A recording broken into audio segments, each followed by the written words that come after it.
हम अपने विचारों का परिणाम हैं। आज जो हम हैं वो हमारी ही कल्पना है। मैंने जैसा खुद को देखना चाहा सालों पहले, आज मैं वो हूँ। आपने स्वयं को जिस रूप में देखना चाहा, आप वही हैं। हम सब अपने ही विचारों, अपनी ही कल्पनाओं का योग हैं। हमारे विचार ठोस पदार्थ होते हैं, पूर्णतः ठोस। हमारे विचार ही हमें बनाते हैं। यदि आप विचारों में स्वयं को बंधनों से मुक्त देखते हैं तो आप जल्द ही भौतिक जीवन में भी स्वयं को मुक्त पाएंगे। यदि आप विचारों में बंधनों में बंधा हुआ देखते हैं तो आप भौतिक जीवन में भी स्वयं को जिम्मेदारियों और बंधनों से बंधा हुआ पाएंगे। आपने अपना स्वभाव स्वयं चुना है।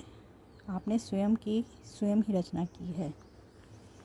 अक्सर लोग ये कहते हैं, अनजाने डर सताते हैं। पता नहीं किससे, परंतु डर लगता है। उम्र के साथ साथ वो डर भी बढ़ते हैं। परिवार के किसी सदस्य को आने में देर हो गई तो डर, घर से निकलते हुए ताला ठीक से ना लगने का डर, अंधेरे में जाने का डर और भी बहुत से डर। अब क्या ये सब डर अलग अलग हैं? क्या आप पहले नहीं डरते थे, अचानक डरने लगे? नहीं, ये डर अलग अलग नहीं हैं। डर एक ही है, मृत्यु का डर। और यदि आप आज डरते हैं तो इसका अर्थ है आप सदा से डरते रहे हैं। आप अचानक डरना तभी आरंभ करते हैं जब कोई आकस्मिक दुर्घटना हो जाए, और वह डर समय के साथ धूमिल भी हो जाता है। किंतु यदि आप हर छोटी बड़ी परिस्थिति में डरते हैं तो इसका अर्थ है कि आपने डर को अपना स्वभाव बना लिया है। कभी अपना डर, कभी अपनों का डर। प्रत्यक्ष रूप से देखें तो यही लगेगा कि अपने से ज़्यादा अपनों का डर लगा रहता है, किंतु वास्तव में अपनों का डर भी तो अपना ही डर है, क्योंकि वो रिश्तों की डोर भी हम ही थामे बैठे हैं। किसी को अपना कहकर भी तो हम स्वयं को सुरक्षित महसूस करवाने का प्रयास ही करते हैं। किसी के बच्चे को घर आने में देर हो जाती है, जो कि अक्सर होता है, बच्चों को देर हो ही जाती है, तो वो क्या सोचेगा?